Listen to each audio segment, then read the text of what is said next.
part mula sa seksyon ng Argon at ngayong araw, ating aalamin kung paano nga ba nilalabanan ng mga estudyante ng Kapatagan National High School ang kakapusan sa pag-araw-araw nilang buhay. Tara, samahan ninyo ako.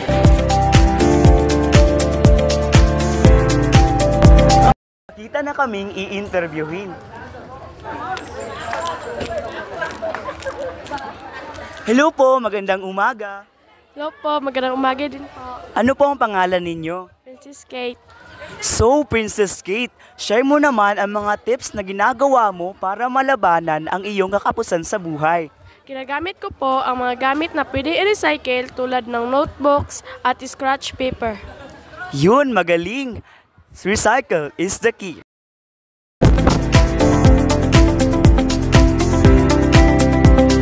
Mga Ka-Argon, may nakita na naman po kaming bagong i-interviewin. Magandang umaga po. Ano ang mga pangalan nyo? Jake Moral po. Ikaw naman po? Kyle Pavilion po. So, ang tanong ko po sa inyo is, paano po ninyo nilalabanan ang kakapusan sa inyong buhay? Nagtitipid po ako para makaipon po sa aking pag-eskwela. Yun po. So, ikaw naman po, ano po ang iyong masasabi sa tanong na iyon? Tinitipid ko aking baon. So, ang sinabi nila is magtitipid daw. So, guys, magtipid tayo. Saving is the key.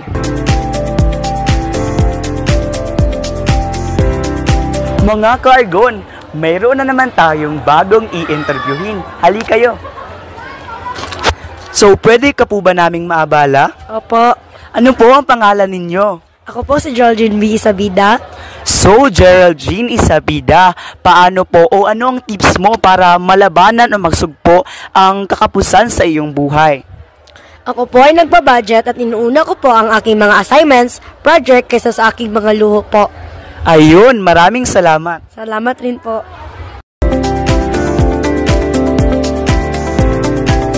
So mga Ka-Argon, andito tayo ngayon sa building ng grade 7, seksyon ng Mayon. So, meron tayong estudyante ngayon sa grade 7 na ating i-interviewin. So, ano po ang pangalan ninyo? Ako po si Crystalline M. Afos. So, Crystalline, paano mo nilalabanan ang kakapusan ng iyong buhay? Magtipid po ako ng baon ko para sa mga project po.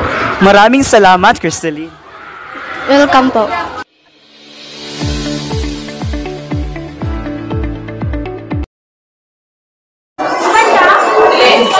Magandang hapon po. Magandang hapon din po. Ano nga po pala ang inyong pangalan? Ako po pala si Nelvin Alatcha. So meron po kaming katanungan. Paano niyo po nalalabanan ang kakapusan sa iyong buhay bilang isang mag-aaral?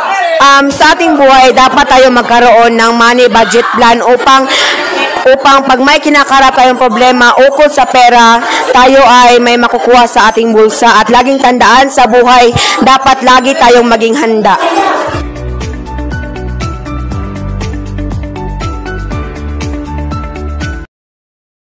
Mga Ka-Argon, andito tayo ngayon sa building ng grade 9. So ngayon, ating i-interviewin ang isang mag-aral ng grade 9, section Neon. So magandang umaga po.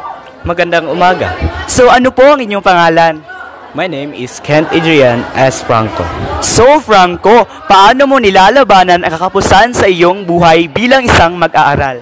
Malalabanan ko ang kakapusan sa pamagitan ng pagtitipid ng maraming pera para magamit ko ito sa panahon ng emergency. So maraming salamat, Franco. So saving is the key pala talaga.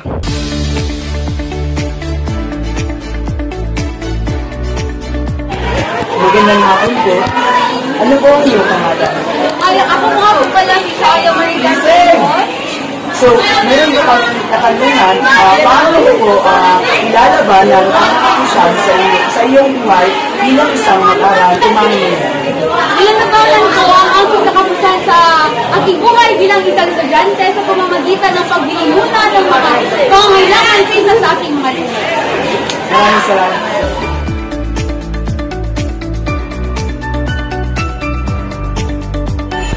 Bilang isang guro po, sir, paano mo po malalabanan ang kakapusan sa iyong buhay? Okay, bilang isang guro, sabihin na natin bilang isang mamamayan, kung napapansin niyo sa kasalukuyan, laganap ng mga pangyayari katulad ng katapusan, kakulangan sa buhay.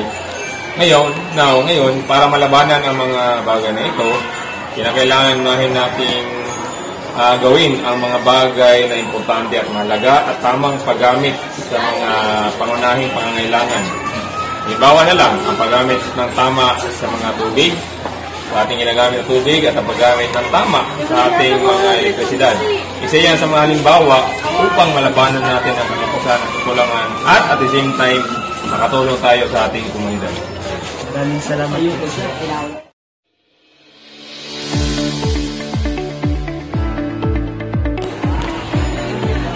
Muli, ako si Mark mula sa seksyon ng Argon. Huwag kalimutang magtipid, magdiskarte at magtulungan. Bye!